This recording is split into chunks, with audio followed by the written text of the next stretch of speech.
Thank you, Toastmaster of the Day, and welcome guests, and good evening, fellow Toastmaster. Today I would like to present about survive by wording.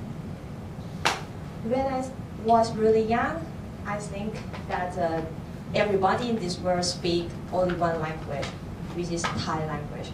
Because I watched the TV and I saw the series with voice dubbing, and so everybody spoke Thai in that series. And when I grew up, I found that, oh my God, we have lots of languages in this world. And my stucker time happened when I living in Hungary. And at that time, we studied a second term for the master degree. And I had like an experience about the language shock, not a cultural shock.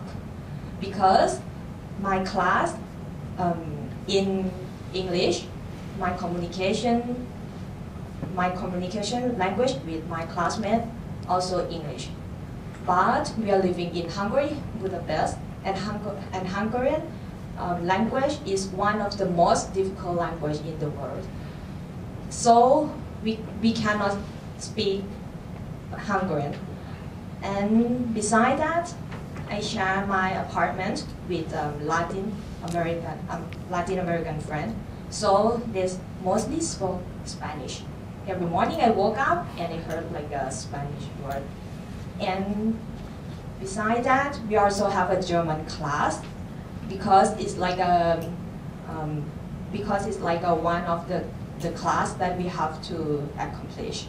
So we also have like at least 4 or 5 languages per day to survive.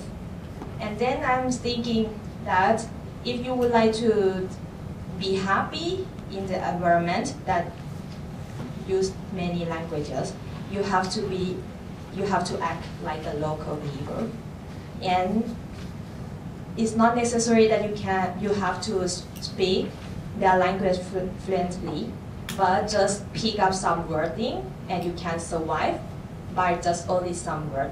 And this is from my experience.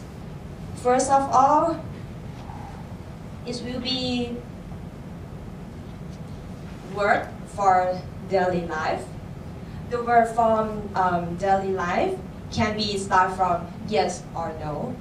And in Hungarian language, they will say like igen for yes. And for my experience, I also living in Italy before.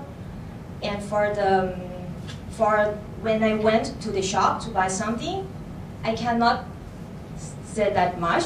So I just said like this, that, and I just remember that okay, this they said like a questo, so I feel like a questo, pretend that oh I can speak well. But when they ask me more, I just like lie.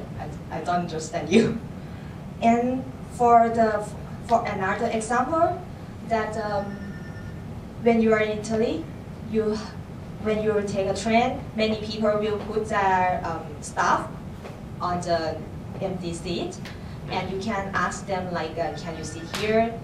And mostly people will say like posso, so you can say like posso, pretend that oh you know well, and they can oh okay you can take this seat. And for the second example, it will be the word for saying that I don't know. It's very important because sometimes people will say to you with many things, and for Italian people they are really kind. They always ask you that, do you understand? They will say to you like capito. This means that you understand or not. And it's very important that you have to reply them that non ho capito, I don't understand. So they will stop talking to you in Italian, or they will find another way to explain it easier. And for another one, when I stayed there, I met a lot of Chinese people, and they always think that I'm Chinese, and they will come to say like in Chinese. And I learned a word to say to them that, oh, I'm not a Chinese. So I told them, I know only one. Actually, I know only one sentence, and I will tell them that 我不是中国人, and they will, huh? How come you can speak Chinese but you're not Chinese? And so I learned another sentence. I will say that 我是泰国人, which means I'm Thai, and they will, okay, you are not Chinese people. And for the third example,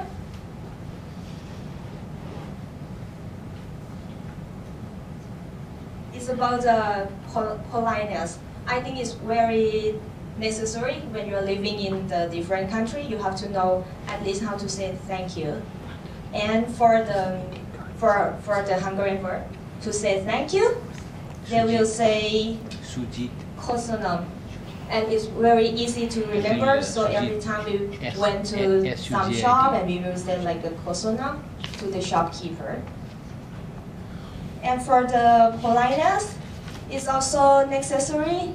Like in Italy, they already said excuse me all the time. For example, on the bus, we will say like excuse me for asking the way out. So we say like permiso, which means that okay, can you give me the way? And the last one is very important.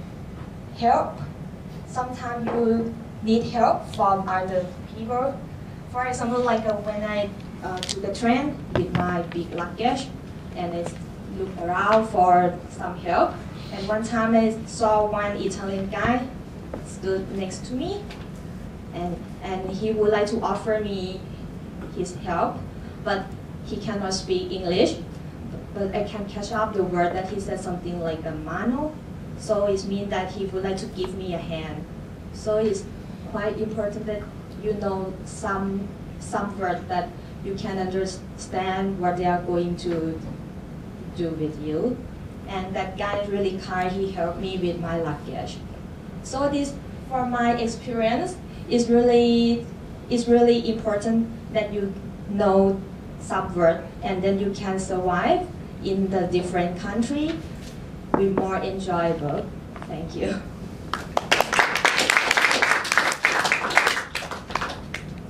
Thank you.